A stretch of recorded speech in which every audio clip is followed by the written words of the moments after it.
In this video, I'm going to go over the 5 steps to selling a property with Josh Lavick and Associates.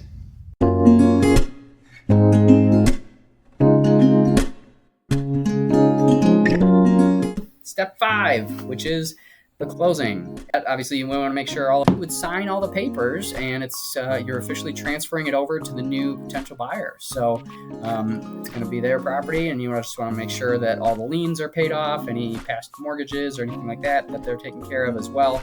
And we'll assist with that as well. Before that, obviously, you want to make sure all of your personal property has been removed from the property so that the buyers can come in and everything's vacant. But then at the end, of course, you would receive whatever net proceeds, your funds, either in a cashier's check usually, or those funds would be wired into your account. And then after all of the fees and transfer tax and all that kind of stuff has been paid off. So a quick recap on the 5 steps to the home selling process with Josh Lavick and Associates.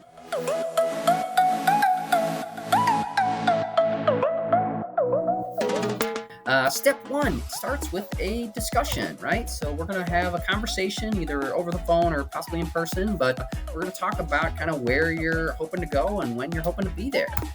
Step 2 is when we do have a meeting, meet in person for a property walkthrough, we're going to review, and we're going to do a review of kind of, again, where you're planning to go, whether that's into a new home or a rental or something, and when ideally you're hoping to be there so that we can kind of come up with the best timeline for you and your situation.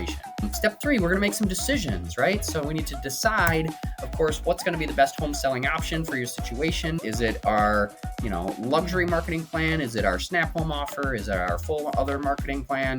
What's the staging? What's the best plan for your situation? And we're going to come up with that plan together based on your needs and goals. Step 4 is going to be marketing. So this is when we're going to blast it out to the world and try to tell as many potential home buyers about your property as possible.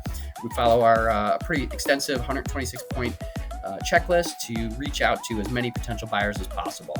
Once we find that potential buyer, we're going to negotiate an offer, and we're going to ultimately end up closing on the property. So this is when you would sign over the property to the new potential buyer and sign all the papers and officially transfer it over to the new buyer.